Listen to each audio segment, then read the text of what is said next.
All right. Do we need to dim this light, or is this visible? Good enough. Okay. Let's just see. Should I try some different? Yeah, maybe because the. Yeah, I think that's a little That's better. good. Okay, cool. Or too dark? Probably too dark for the video. Yeah.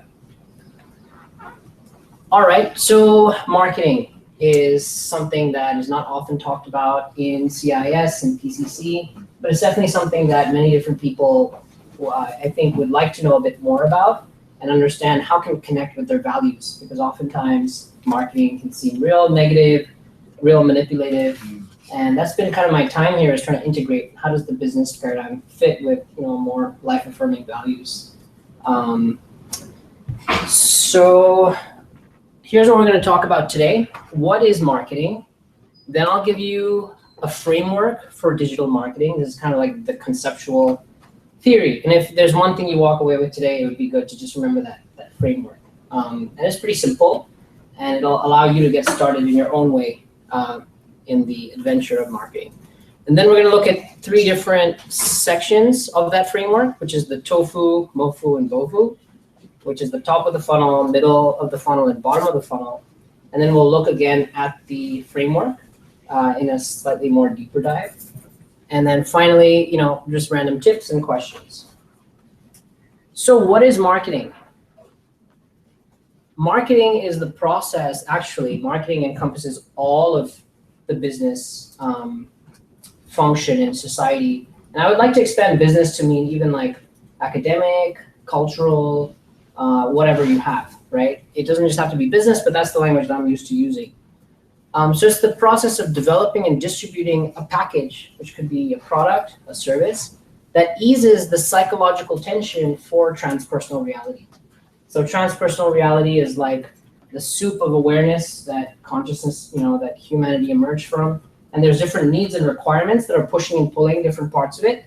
And marketing is this way of understanding what are these requirements and what's the most effective way of getting this out there. So very traditional old school marketing has 4 Ps, right? This is like marketing 101. It's product, price, place, and promotion. So product is choosing like, I see there's a problem with, people wearing black, or people forgetting to floss, okay? And so you want to come up with a product. What kind of product would help people get better at remembering to floss? Then you want to determine what the price is, and there's a kind of optimization there between distribution, like how many people can access this, versus sustenance, which is your entity, which is required to maintain itself, do research and development, stay inspired, etc. So that's the kind of the 2 both valid values that are guiding price. Place is about where you're going to put this. You're going to put it in bookstores. You're going to put it in on the web, whatever, right? There's a balance again of convenience versus cost. And promotion is about awareness. And really digital marketing, like I said, old school marketing is all of this, it's all of it. But digital marketing is really just about the promotion. And that's kind of what we're going to zoom into for today's presentation. So promotion, I see this as a kind of mind-body integration. There's a sense perception aspect. It's purely material. Someone's looking at colors and shapes, and it's creating certain psychological association in their mind with their history, with their cultural lineage, whatever it might be. And then that comes back out as emotional action, right? So there's very tight integration between cosmos and psyche in the marketing process. And I'm going to say, when we come to the values part of it, is, they say don't hate the player, hate the game. But I'm going to say, like, don't hate the game, hate the player. Because marketing is just essentially a way of sharing whatever value it is that you believe is going to be beneficial for transpersonal society, right? Yourself is included in that bucket. And it's really up to you what kind of intentions you're coming in with it and how much compassion that you're bringing to this process. The digital marketing framework, in the 20s, they kind of concretized AIDA, which is awareness, interest, desire, and action. And that was really super focused on just the billboard or just the magazine, where like this is kind of the steps that you need to think about when somebody's engaging your promotional collateral. Then in the 60s, they kind of evolved it a bit further to become a purchase funnel. And they kind of became cognizant of longer sales cycle. It's more complex. There might be a few more stages. If you're trying to sell a car to somebody, there's a lot more different things that go into that, and it occurs over time, right? You might think of it today, and then over the next 6 months or 3 months, you're going to figure out how to solve that problem that you're facing. And then in 2000, especially with like e-commerce and internet, it kind of flattens out or really simplifies into the top of the funnel, the middle of the funnel, and the bottom of the funnel. And again, this is kind of what we're going to focus on for this presentation, is the tofu, mofu, and bofu. So tofu. Tofu is top of the funnel. In fact, I should have probably put a funnel graphic, but you can imagine there's a funnel, 3 segments. It's really wide at the top, and it gets narrower as it goes down to the bottom, right? The top of the funnel, you have 4 fields of action to operate on. All 4 of these are viable options. And a fully fledged marketing campaign is hitting on all of these on some level or another. So social media is social. Organic and paid is basically kind of traffic. Web is your website, and content, again, we'll delve further into all 4 of these. So social media. What is social media? It's about engaging a crowd, and you want to build an audience, okay? There's lots of different networks out there. There's, we know the big ones, the Twitter, the Facebook, LinkedIn, Quora. You also have Yelp. Snapchat is coming out. Periscope is something that's new. Vine is also new. So it's evolving all the time. And I think that these networks are basically replicating a certain facet of organic communication in this, they become concretized in a certain, this very rule-based engagement. So you really want to ask yourself, what are people looking for when they're accessing a certain kind of social network, right? Why is somebody going to Facebook? What needs are they looking to fulfill versus Twitter or LinkedIn or Quora or whatever you have you? One way that I've begun to think about these is through archetypes, right? Archetypes are cultural complexes. And these are not definitive. I'm not saying this is what it is, but this is just an example for you to begin to think about what social network is suitable for you to promote whatever it is that you're trying to share and get out there. So when I look at the Venusian archetype, is very much related to relationship and interaction and beauty. And I look at Facebook, especially on the relationship aspect, right? Facebook is fundamentally about who do you have relationships with? And Instagram is very much about beauty. If you're using Instagram, you'll see that people who have a lot of followers are regularly sharing things that kind of pop, that give a dopamine hit. As soon as somebody looks at that little, few inches by few inches square, they get this emotional sort of pop. Mercury archetype is very much about speech. It's about thought pattern. It's about communication. And I see Twitter very much about that. You go onto Twitter, it's like lots of little blips and bloops that are just coming out from all different sides. And Quora is also like that. Quora is where people go to answer difficult questions. You say, hey, what is the best place to take a nap at CIS? And then someone will answer you on Quora. And if you look at the Saturnian archetype, very much about work and structure and boundaries and limitations and all of that stuff, I would look at Saturn, and that's kind of LinkedIn. Because people are, it's your work profile, it's your professional history, it's an accomplishment of it's like a result of all the effort that you put in over many, many years. There's the time element. And people also have this I'm only going to connect with you if, if you've proven yourself on some level. So that's just one way to think about that. All the social networks, it's not all just the same. It's not like push one button and send them all out. You can do that when you're just getting started and you have a simpler sort of process. But eventually, it might even be more effective to skip several of these and just go deep into a few of them. I think really important to succeed in social media, and I'm by no means an expert, I've just spent some amount of time trying, is authentic communication, okay? You don't want to put on a show Or if you are, then you want to make it very clear that's what's happening, right? You want to be very like 21st century postmodern, like everybody knows, it's not like everybody knows what social media is, and you want to try and minimize your ego / self-interest. So it's really about being as generous as possible with the effort that you're putting into it. You want to really try and empathize with your potential audience, and you want to say like, what are the things that I can share with them that'll help them on their journey. Now, one thought is that you can actually pay to promote your account, which I think is a pretty good approach, actually. And what that means is, like Facebook, for example, if you have a fan page for your flower shop, you can pay like $5 a day, and that'll get it in front of like 2,000, 3,000 people, and they'll have an option of whether they want to like your page or not. And that allows you to inorganically increase the amount of reach that you have through that social media property. And I think that's a pretty good use of money, especially for newer networks, because their business model is not saturated yet. For example, if you wanted to put ads on a billboard, that's very expensive because it's a super saturated social network. But Facebook is much cheaper. And the tool I would recommend to make your life easier in social media is Buffer. And what Buffer lets you do is, rather than having to show up on Twitter 4 or 5 times a day, you can just show up once a week or once a day, and you can pre-schedule the content that you want to share. And that'll make your life easier because, it streamlines the process. When you're trying to market, there's so many pieces that you're working on at the same time. You want to try and streamline as much as possible. So that's social media, and there'll be time for questions at the end. So I'll just keep moving through.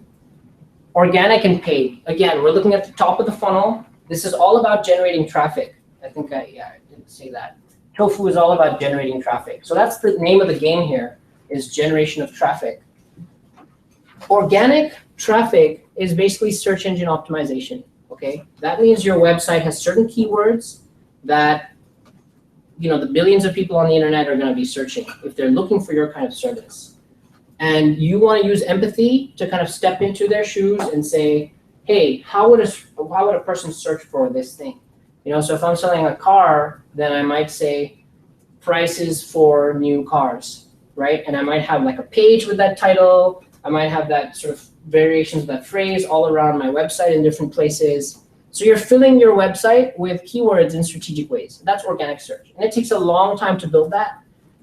Something that's not on here is like deeper SEO. Each one of these is like a universe. You can have an entire career built around each one of these bullet points, right? But SEO can also be backlink building. So you say, hey, if 10 people are linking to my website, then Google believes that your website has more value than another person's website, which has fewer backlinks. That's organic traffic.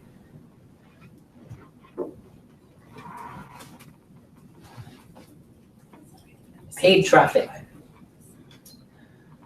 is, again, pay-per-click. It's similar to like advertising your social media property. And you're basically either paying for each person who clicks on your ad or for 1,000 people who view it. These are 2 options you have, and is a way to inorganically grow traffic to your site until such a point where organically you believe enough people are coming in. Every single startup out there, every single business out there is putting money into paid. It can get expensive if you just pour a lot of money into it. And the way to control that expense is by trying out different ads with a limited budget in a split test. So you're going to say like, here's ad A and here's ad B. And they say slightly different versions of the message that you're trying to share.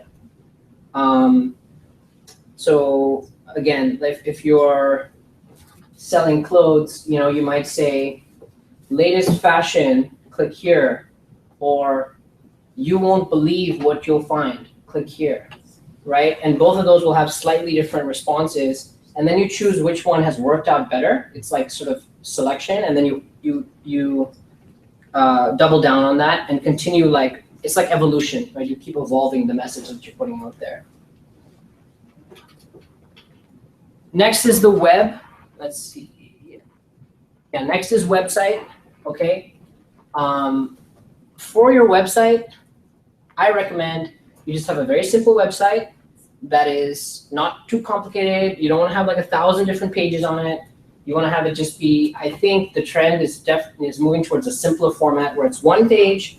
You start with a pitch, you give some credibility, and then you try and convert somebody, right? And maybe you're converting them right at the top as well. So I recommend that it's a very simple, easy to navigate site, and you focus on conversion flow. That means it's all about how many people have shown up and how many people are clicking that button that you're hoping that they're going to click on.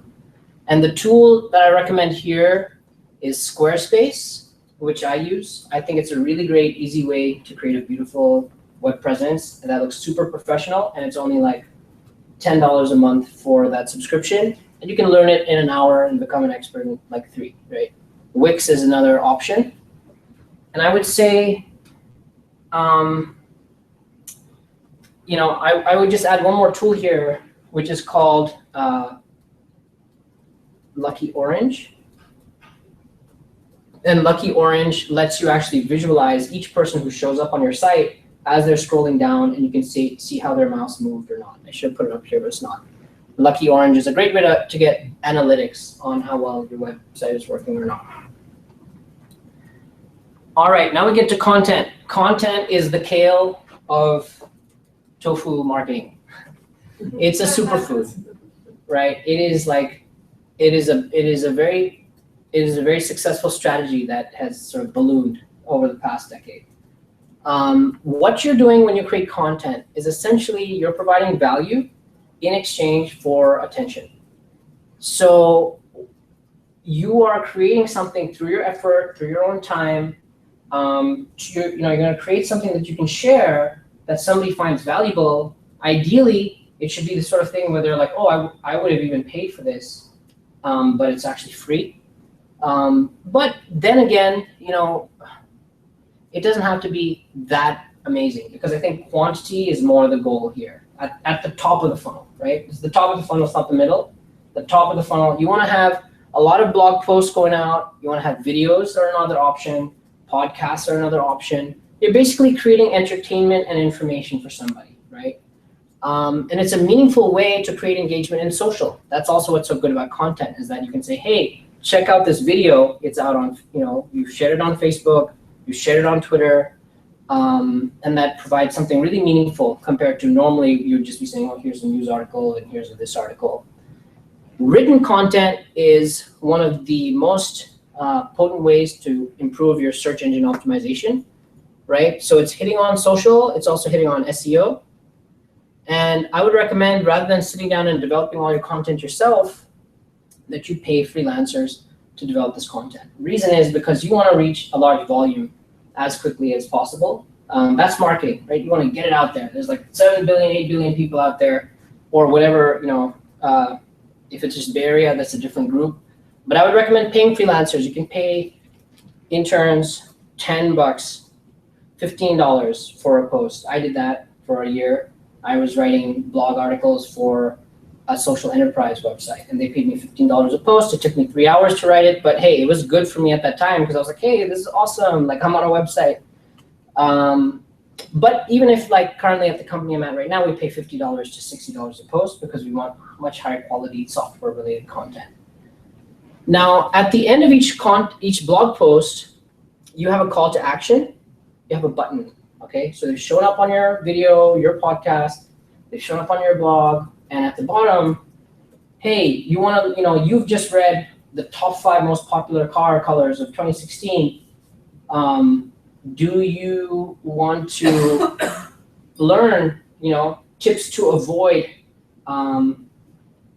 making a mistake when you're buying a car, right? That's a call to action. So you have this little button at the bottom that takes them to the middle of the funnel. And so that sort of wraps up our tofu section, because, you know, as soon as they click a call to action, it's taking them to the middle of the funnel, and we're in a different universe now. So we've been trying to generate traffic all along, and now there's something else that we're going to try and do. Middle of the funnel, it's all about capturing leads. So you spent all this time, you know, you got a URL, nobody was showing up, you started doing social, you start doing organic, paid content, you had like a clear website, And now you have like 500 people a month are showing up, or 200 people, or 10,000 people. It just, so now people are showing up, and now you're trying to turn some of that traffic into a lead. A lead means you've sort of identified that person. And we're going to do that with a marketing offer, and then we're going to further engage them with an email-related approach. So marketing offer is kind of like a super blog post. I kind of misspoke earlier. I was saying like make the blog post something that's really, I was saying make the blog post something that people would have paid for. Actually, that's the marketing offer, right? Because a blog, anybody can access. I show up at www.com and I can read it, or podcast. But a marketing offer, the only way I get to access it is if I exchange information for it. And that's why it's awesome if it's something that they would have had to pay $20. They're like, oh, all I have to do is give my email. Cool, I'll do it. So they're accessing this content in exchange for email. So it's a super blog post, or video series. It could even be like 5. You have a house cleaning business, and you're like, here's a series of 5 videos to make sure there's no spots anywhere in your house. And this would normally be $50, but it's free for you. Or put your email here. Now, what kind of marketing offer do you want to create? You want to focus on information that is relevant to your final conversion, okay? So if you're selling cars, blog post might be top 5 car colors 2015. But if you're creating an offer, you want to say how to select a vehicle that you love, right? Because you're getting right to the heart of the chase. You're connecting with them on exactly what they're looking for. And if not, then, that's fine. Astrology readings, right? A blog post might be like, what is happening in the world in Feb, but an offer could be far more concrete, because you're saying understanding what the archetypes reveal about your life. It's getting to it's kind of the bottom of the funnel, right? Because it's pulling people to the bottom of the funnel. So it has to be kind of sales oriented. If you have a flower cutting business, you might be a blog post could be like 3 types of flower arrangements that look nice together. But the offer is 3 things to look out for when cutting your flowers. Or make, how to get hotel quality flowers every single time. It's something real salesy. It's kind of, you're getting closer to that bottom of the funnel.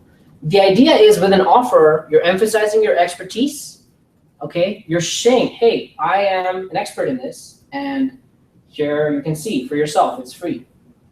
You're expressing generosity, okay? Because it's not easy to create an offer. It takes time, it takes effort, you'll have to write it, you'll have to design it. So it's a generous thing to give this stuff away for free.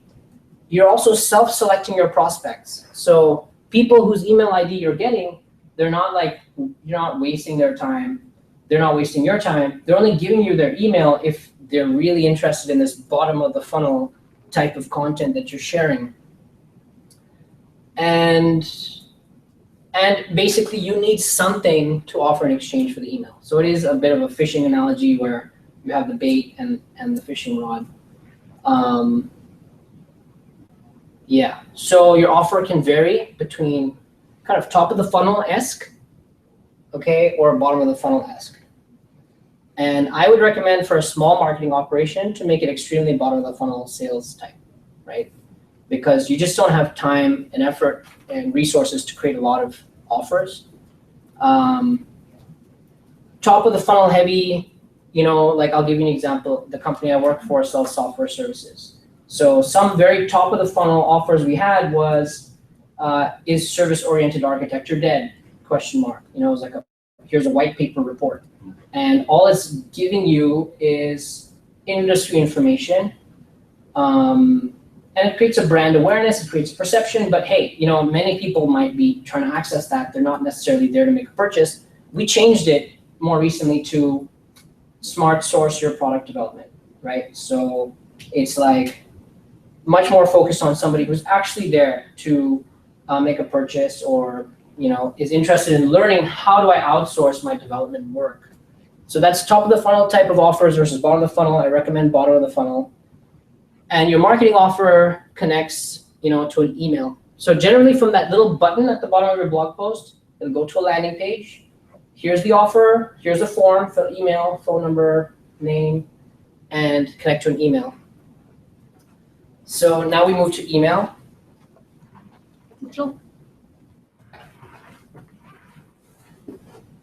All right, this is where you start nurturing your contact. They've given you their email address, and you want to start deepening their relationship with you. You want them to continue understanding that, hey, these people know what they're doing, they know what they're talking about, and you're entering into sales mode, basically. You're preparing to enter into sales mode, and what you have is an autoresponder. Okay, autoresponder is basically a sequence of emails that you start sending them as soon as they download your offer. Okay, it doesn't have to be right away. It can be like 3 days later or whatever have you. Here's an example of an autoresponder. Okay, flower cutting business. Right away they receive an email. Thanks for downloading, my PDF on how to get top quality flowers. I would love your feedback. Any questions, please ask. This is not very salesy at all. You're kind of just being very friendly, and they're just getting used to the fact that your email address is showing up in their inbox, and they're happy to see it. After a week, you can say, hey, did you know ABC company cut flowers at the White House for them? Here's a case study. So you're starting to sell a bit more. You're talking about a previous client that you've actually worked with, and it was a successful engagement. After 3 weeks from that first moment, you might have another sort of interesting fact or something that you're sharing that's useful, and then you're maybe asking them to schedule a meeting. Would you like to have a phone call, 10-minute phone call sometime this week? And then, after 5 weeks, maybe you offer them a free consultation or something like that, or maybe even send them a coupon, like, hey, here's 20% off. The basic idea here is that once you've captured the lead, you want to have something that you're doing with them that is not time intensive for you, okay? Because you're busy, you're having a lot of things that you're trying to do. That's the point of an autoresponder. You want to advance your goals without being too pushy, because it's just super simple for them to unsubscribe you. And so you see this kind of range of options here of, this is like very confrontational, not confrontational, but there's no hurdles to jump over. And you're kind of, let's see, it's like, it's not a confrontation, but you are building rapport over time, right? It's like the first time you meet somebody, you don't ask them to go, on a trip backpack Europe, right? That's what you do after you knew them for 5 years. So it's kind of like you build a relationship through time, and that relationship can deepen. Now, in addition to this autoresponder, which will probably end at some point in time, right? 4 emails later, it's over. You can have nurture emails. So every month, every quarter, you're sending out an email, which is like, here's what's happening in the world of flower cutting. Or, here's another offer for free. You can maybe just start sending them free things that are useful to them. And your email list is worth its weight in gold, or it's worth its weight in some amount, because the only other way to get an email list is to buy it. And when you buy it, you're probably going to spend like some amount, I don't have a number right now, but it could be like $50 for 1,000 names. So what I'm trying to say is that there's a very real market value to this list that you built, because it's people who have come in through your social media, through your blogs. They were drawn to what you had to say. They liked your call to action. They liked the offer that you shared with them. And now they're sitting in your email list. So they're like chosen to be there. They're on this journey with you, and they've chosen to be there. And I recommend Mailchimp is a great starter option for emails. And it's free actually to start. So yeah, Mailchimp. Thank you. Yeah. I wish I could stay longer. See you soon. Bye. Now you get to bottom of the funnel, okay? This is basically setting up the deal. There's a few stages. You might have a first meeting. You might then come up with a proposal for them. And then based on this proposal, there might be back and forth, and then you close the deal, right? So I'm going to say that this is kind of very sales. This is kind of outside the scope of the territory, because your funnel now has entered into sales mode. I'm not a salesperson. I've done a little bit. But anyway, what I'm basically saying is that it's outside the scope of this presentation, and maybe we can talk about it if you want later. So framework part 2. This is kind of deepening, right? This is all the elements that we've talked about in one way, in a structure. So out here is the open ocean of the internet. It's just like people floating around, doing things, and through organic keyword, through social, through paid ads, they're gonna now show up on your website, on your content. Content is your podcast, is your blog, or whatever, okay? And this is the top of the funnel. All you're doing here, this is a totally different game, right, in a sense. It's like you're trying to generate traffic. You wanna create awareness. You wanna engage as many people as possible in a meaningful way. Then you enter the middle of the funnel. That's the next stage. Here you have your marketing offer, which we've talked about. It can be top of the funnel or bottom of the funnel type of offer. I recommend a bottom of the funnel type offer if you're just getting started. And then that connects into email, which is autoresponder nurturing.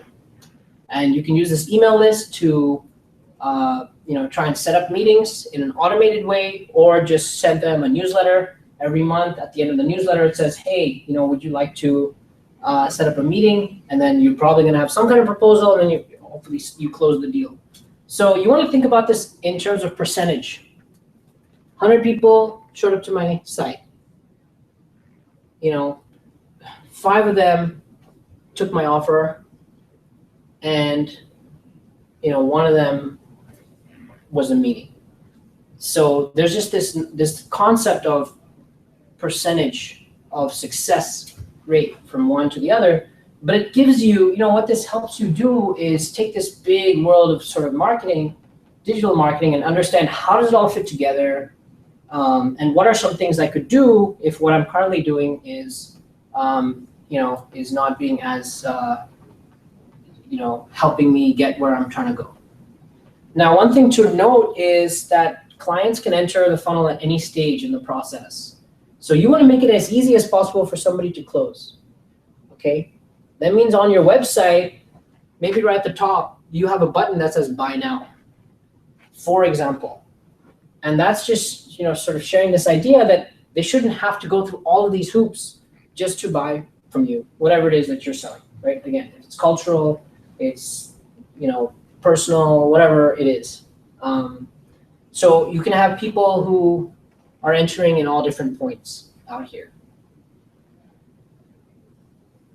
Now, the reason we even have this tofu and mofu, okay, is to provide a lower hurdle to engagement versus a full close. So if you go up to somebody and say, hey, buy a $5,000 car, that's a very short conversation unless you met the 1 in 1,000 person or 1 in 100,000 who wanted to do that right there and then. This just creates lower hurdles. You know how humans really are, right? You think about something, it takes time, you're living in your own world and you have all these different influences that are occurring. So it just gives them a lower hanging way to engage. Yeah, maybe I don't want to cut my flowers now, but I'm happy to like this page and get cool flower tips in my Facebook. I'm happy to receive emails on, how to read my own natal chart. I'm happy to receive the emails. I'm not going to buy a $200 consultation from you right away. Yeah. And final tips, we talked about this quantitative approach. You have a certain number at the top and a certain percentage in the middle and a certain percentage at the bottom. Keep it as simple as possible. Just even having a quantitative awareness on any level is huge for you, because it'll allow you to begin to bring your awareness to like what's working and what's not working. So I really recommend that. I know it's easy to like skip it, especially if you're a very liberal artsy type of person and you want to just feel it, go intuitively. But I think some basic level of quantitative is good. You want to test new things all the time. Different types of emails, different types of web format, different types of, ads that you're putting out. What's the message? How are you communicating with people? Because traffic, it's like a stream. Every moment there's a new portion of that river. It's the same river, but it's new water in a sense. You want to be sharing and caring, right? So again, I'm going to put yourself into this bucket that you need to care about the market. You need to care about your customers. You don't want to be a Scrooge on any level, but it's okay to care for yourself, to recognize your own financial realities and requirements. Just because you do successfully in a financial way doesn't mean you're going to become a selfish person, because there are many, many ways that you can spend this resource that comes into your sphere of influence. You want to think about building a system rather than being an individual contributor. So again, that we kind of tapped on that in terms of why don't you hire writers or see if you can get interns to write for you. Buffer lets you set up like autoresponder sequencing so that you're not like yourself on Twitter having to do that 5 times a day. And I think this starts to, I've been thinking about like transpersonal reality. And I think people who are well compensated within the system we have today are those who are engaging transpersonal reality rather than individual reality. So if you look at lawyers, they're working with an entire legal structure, right? And that is like infrastructure that's set up to guide lots and lots of consciousness through it. So you want to be creating structures that guide a lot of awareness through it rather than trying to pick one at a time. Unless you're selling, $1 million ticket things, and then the game is different. You're selling a house, and then maybe, or you're selling, private jet, and then you're going to be extremely individual with every person. So it kind of depends, but I think for most of us, system building, definitely you need that mindset. So think about setting aside a small budget to cultivate a team. Even on $50 a month, you can feel good that, hey, I'm not having to grind through all of this myself. I have some resources to support my work. And that money can go towards freelance writers. You can get a virtual assistant who's helping you schedule, helping you track. Again, like that's somebody who's happy to work for a far lower wage because of difference in purchasing power parity. They might be in India. They'll help you like go through your emails or whatever. Someone to design your marketing offers, paying for paid ads. And I think the hardest things of all is to focus on value to the end customer, because we're so used to being in our own mindset. We're so used to, what do I want? What do I need? And now you're trying to relate to like people you've never met.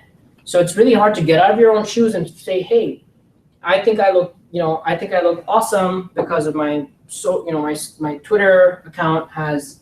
on it, but to someone else it looks egotistical and they're not interested. If you keep promoting, like I see on Facebook sometimes, you'll have like a group and people are just kind of very self-promotional, and that's fine, but nobody cares. Nobody cares, and it's too high of a hurdle. So you want to minimize your ego, get out of your own worldview, try and see it more from a systems perspective. And I would say follow your intuition through this process of creatively testing new things, because that's where inspiration comes from. That's where genius comes from. These ideas just come to you, and you got to be willing to play ball with them. So you got to have some belief in your own ideas, even though marketing may be new or not to you. And I think at the end of the day, a balance between restriction and expansion, or constriction and expansion, I think those two values, holding those two values well, are the fundamental archetypes that lead to prosperity and abundance. That's like, that's a bit more higher level abstract, but I would say the Saturnian and the Jupiterian archetypes, how and when to use those is what comes down to sustainable prosperity. So for example, if you give $500 to every homeless person you meet, that's way too expensive, not restricted, that whole system collapses. If you give $1 to every homeless person you meet, that's a system that can sustain. So you're still being expensive, you're still giving that, but you're doing it in a way that's restricted. So there's no equation for this, but I would just think about that expansion versus restriction, how it fits in, how you're doing that. And I think it has universal application outside of currency. I think it's abundance in all senses. So thank you. And you can see some of my art and music and writing on my website. It's my little marketing book. Thank you so much. Questions? Yeah. Are you familiar with some of the crowdfunding? Yeah. Say something about that. Sure. Yeah. So crowdfunding is an option to raise resources from a group of people, as opposed to just individuals that you know personally. So it's an infrastructure to use digital marketing techniques to translate awareness into capital.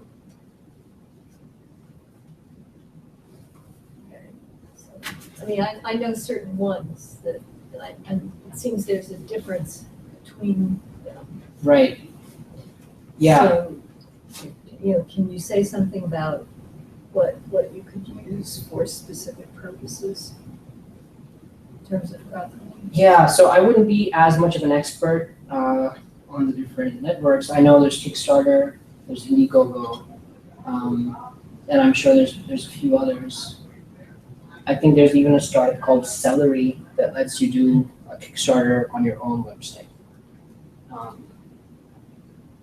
But yeah, I would say that, yeah, it's like digital marketing, traffic, some kind of offer, generally a video, and you're converting them into giving you something. Actually, the offer is the gift, right? You have these gifts.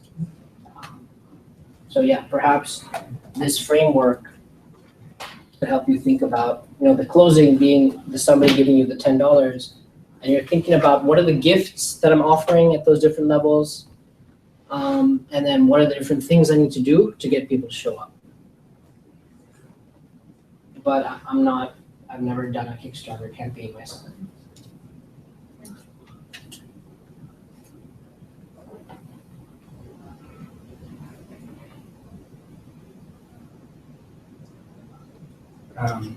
I'm really curious about starting a Facebook fan page, and I was wondering if you might have any tips or if you have any expertise in that realm in terms of, I've done some research, like pretty straightforward, like you create a page, you create like a bio or something, and then you're basically kind of attracting an audience and maybe putting out some content. Yeah. Do you have any resources for places to learn more about that, or? So what's your fan page around? So I'm writing a book, and Okay. I've learned that a lot of publishers say that to get a book deal nowadays, you need to be building your own audience. And like building a platform basically, so that when you go and say, hey, here's my book proposal, and I have like 20,000 fans, they're like, oh, okay, like they're seeing that as like, there's some value. Maybe this person's already done some marketing groundwork, and that there's people that could, potentially buy the book or something. Yeah, like a platform. Yeah, so it's basically pretty simple. I want to like, just create a page and kind of like put, some care into that. And yeah, I just wondering. Yeah, so Facebook page, you want to try and get likes, and likes happen by having a stream of good content. So you want to spend some time, you could even have a virtual assistant help you research useful, interesting content you want to share, or it could be fragments of your story or something, and then you could have paid promotion for that fan page, which I'm surprised by like how hard it might be to get 5 people to like your page, but how cost effective it is to get 15 people to do that for not too much. But it's not like they're self-selecting, it's just that it shows up in their stream. Sure. Can I ask just a quick follow-up? Yeah.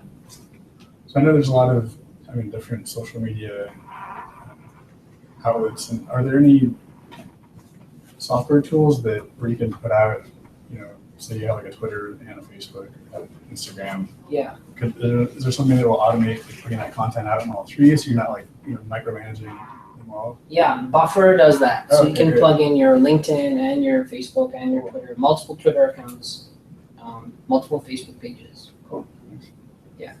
And they have a nice feature where they pull a stream of news from the web. And so you can just cherry pick those and drop them in. So they help you with the research and discovery aspect of content. Okay, what's a virtual assistant and how do you get one? Yeah, so virtual assistant basically is somebody who is like providing administrative support, and they're based in a country where their acceptable or a meaningful salary is lower than it would be in the United States. And so it's much easier. Like if you want to get a secretary in the Bay Area, you might have to pay, I don't know, $40,000, $50,000 or something like that. But if it's somebody in India or Philippines, you could even do it by the hour, where it's like $15 an hour, and you can have very clearly defined tasks. Like every week on Sunday, I want you to go through my emails and do this with them. You kind of come up with a structure for them. I don't have any company names offhand, but it is a very large industry post, in the new millennium, thanks to IT infrastructure, that's been created. It's like globalized kind of, yeah. I think there used to be a company, Your Man, in India. But again, that was like 5-6 years ago I heard about them, but there's many out there. But I really recommend this. We're so used to doing everything ourselves, but you can become an individual organization if you're able to think in that systematic kind of way. I love when you talk about transpersonal reality and consciousness and archetypes. I find it so fascinating bringing that paradigm to digital marketing. And I wonder, how do people respond to you because I could see people limited in their archetypes and not having a vocabulary about how to engage with different platforms. So I'm just so curious how you're received that way. Yeah, this is definitely a personal cutting edge where I am learning about astrology and I'm growing as a marketing professional. I'm probably like 1 year into astrology and about 2-3 years into marketing and business. My undergrad was in business. So this is my like California Institute Integral Studies. Like this is me trying to just try ways to build those connections. I do find that out in the real world, or not real world, but out in the, the postmodern consciousness, they are not so interested, especially commercial types, are not interested in listening about Jupiter or Uranus. As soon as you bring up these planetary words, it freaks people out. And so you want to have this like genotype, phenotype thing, where it's like, you're talking about Saturn. And I kind of tried to do it at the end with restriction and expansion, right? It's like, I know what I'm talking about here, but I'm going to use language that you're familiar with over here. So that's what I'm trying to do. We're actually bringing in an architectural consultant to help my company get a new logo. So this is like, again, he's showed up on Friday, and it was a bit of a sell. I'm lucky that I have a team that's interested in, some eccentricity. I love it. I'm rooting for you. It's fantastic. Thank you.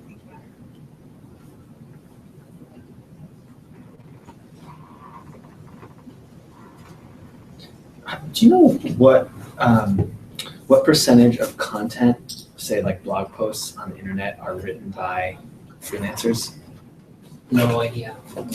Not sure.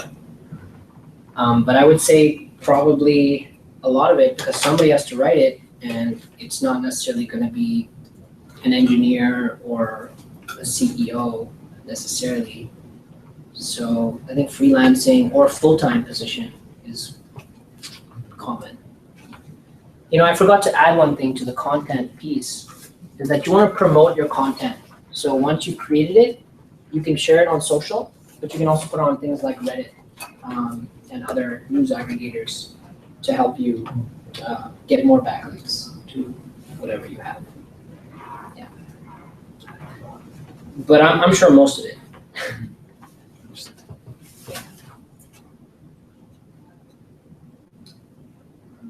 Please. Do you have any tips like how to gain engagement for people to get into your Facebook page? Yeah, I think it's content. You can't fool people. You have to have like they'll show up to your page, right? How do you use Facebook? It's like you'll show up to a page and you'll scroll down 2 or 3 scrolls and you'll say, oh, what kind of stuff do these guys share or these people share? So there's got to be a good content, and then you want to have a nice explanation of what your page is, and then I would suggest promoting it. You know, $5 a day, so it shows up in people's newsfeed and they have an option to like it.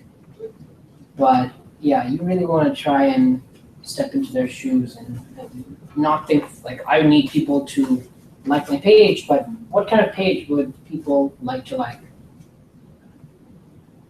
But it's art, and the science is not as meaningful as the art, part of it.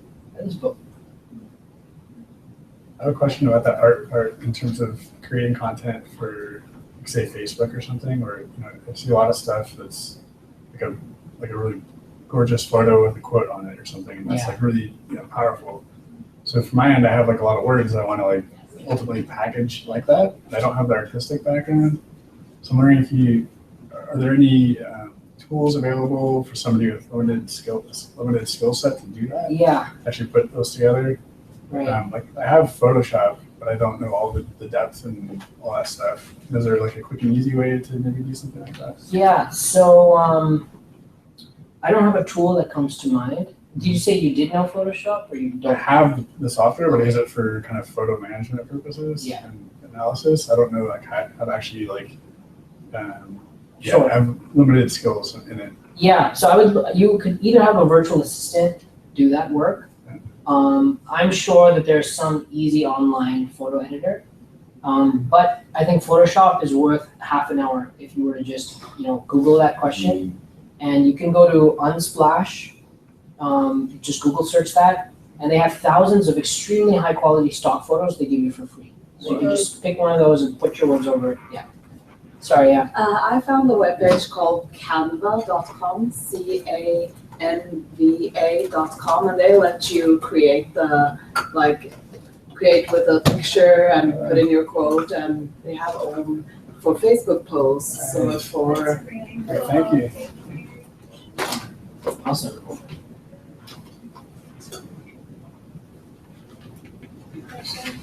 I'm trying to be a therapist, and people are giving me advice that I should have 2 Facebook pages. Like one is a therapist and one that's personal. And the personal one, I should change my name. I shouldn't use my real name. I was just wondering if you had any feedback around that. Yeah, I see that. I feel like where society is moving is towards authenticity and integration. Makes absolute sense to have a different social media property for your business. Like, I'll give you an example. I'm an aspiring painter, okay? At this time, I have one Instagram, which is my personal Instagram, and I'm just putting all my paintings there. But I do feel that if I wanted to ramp up to an industrial scale of promoting my art, that I wouldn't want to subject, my friends to that onslaught, necessarily. I mean, I like to think my art is good, but so what I'm trying to say is, I think, be authentic, have a social media profile that you're proud of. Don't try and live this double life thing. I think it doesn't really work out. But if you have promotional requirements that are significant, then it's worth your while to create these 2 entities and help organize your social media life. Yeah, I like to think that maybe potentially I don't have to create a separate Instagram for my art. That I can just have a nice personal art stream, and I'm authentic, I'm sensitive, I'm not just putting up the crap pieces, and I'm putting up what's good. But there's a cost, because then I can't, if I ate a bagel, like I can't put a picture of the bagel unless it's a damn good artistic bagel, because my followers are all artists then, Right, and there's a pressure around your brand in a way, even though you want to be authentic and share these different parts of yourself. Right. Yeah, they're both there. Right. Yeah, I'm feeling that too, and I'm just trying to find my way around it. Yeah. Probably create a professional page that people can like to promote, and then for your personal Facebook page, I am against the double name thing, and I would just invest the time to build a deep relationship with my social media profile, so that I'm curating it like a garden, so that things that show up on it I don't like, I remove those or whatever. So do you use your real name for both, or? You probably have to have like my name services for the other one to distinguish that. Like I'm also a music producer, and all of that is on my website, Abeer Desai. And I don't know if I should have Abeer Desai music and Abeer Desai art or what, So it's a very personal question, and this is just what part of my journey I'm at. But I guess maybe the balance is have those separate properties, have it be clear. But I'd like to think that social media can be something that is authentic and real, and not we're ashamed of or we need to hide things from. But that probably has something to do with my own biography as well, where I used to hide I used to have a double life for a family and who I was, and I'm in the process of integrating. So yeah. I appreciate that.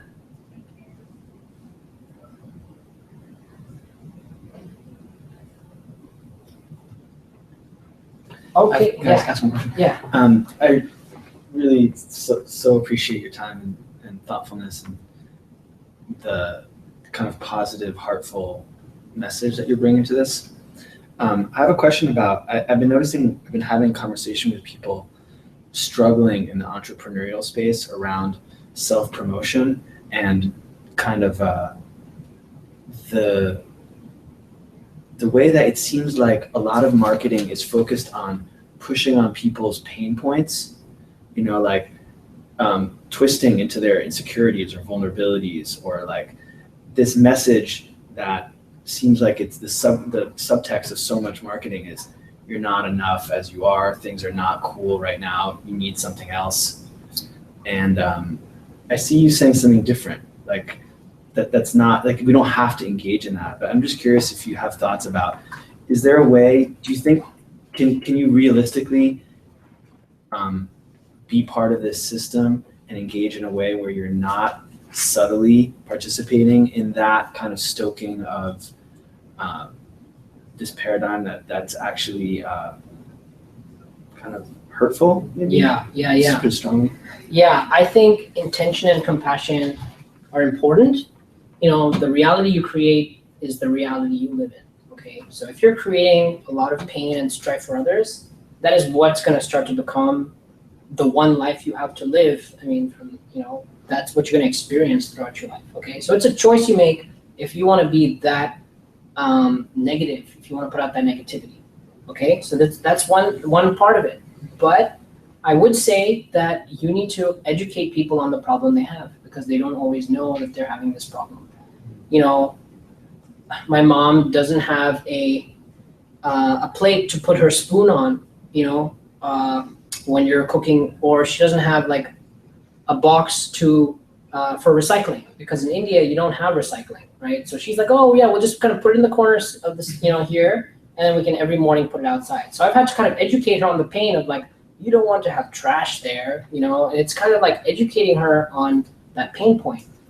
There's many levels to sell insurance. I can say, here's insurance in case something bad were happening, or I can say something bad is going to happen to you, that 5,000 bad things happen a day, or I can actually go and smash your car and say, wish you had insurance, and that's like mafia tactic right there, So what I'm saying is like, you need to educate people on their pain. My sense of morality is I'm trying to strive to integrate, repressed parts of society and accept them and redeem them. And I'm, like fighting competition, negative things, shame, fear. It's like, I don't see anything wrong with that. I see that part of like historical telos. It's like, that's how history works in a certain way. So I'm okay with getting dirty, but I have to accept full responsibility or I'd like to think I'm okay with getting dirty, but I have to accept responsibility for the reality that I'm creating for myself. Do I want to walk into a business every day that is selling fear? That's I have to live that reality. So I think especially in CIS, we're aware of how sensitive consciousness is. So I'm going to hold both of those there. to say that you have to educate them. I don't think even extreme amounts of negative education is fundamentally wrong if you believe that deeply in your cause, and nobody can tell you what you believe or what you don't. That's your own relationship, to your own reality, but you have to sleep in whatever bed you make. So. Abeer, I thought it'd be nice to mention that for keywords, I think, I don't know if you know it, but a friend who also is in marketing, is really great, once explained to me that there's Google keyword, tool and Google Trends. And I looked at it, and there are platforms where you can try out keywords, and then you get the direct download of like how many people have been searching that, the whole history of it. So then you can basically check what works, what doesn't work. If you're trying to come up with a name for your product, a name for your book, a name for anything, or keywords for any reason, you'll directly know who's been researching it, who's been looking for it, and what words they've been using. So it's kind of, I'm not sure if you were saying you should do that like manually, and it would take a lot of time, but there's definitely some tools that will just get that.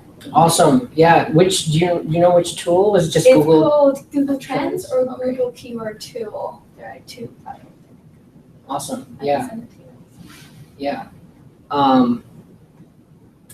Yeah, definitely there's the art and the science. So with trends, you get a lot of quantitative data. And the artistic part of it is really trying to empathize with how people might be searching. So that'll give you some focus, because even data is infinite, right? You can have a lot of information. That's great.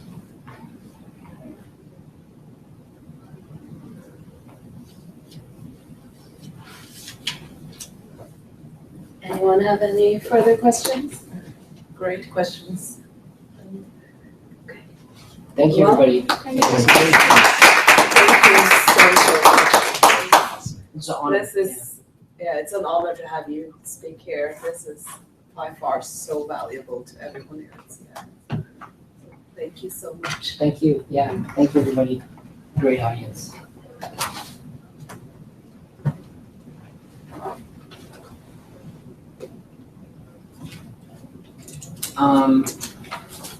Yeah, my email is my first name dot my last name at Gmail, if anybody would like to communicate. And I do have an hour slot on Wednesday mornings where I'm available to help you learn Squarespace or whatever it is that you might want to do in the cafe I've coached.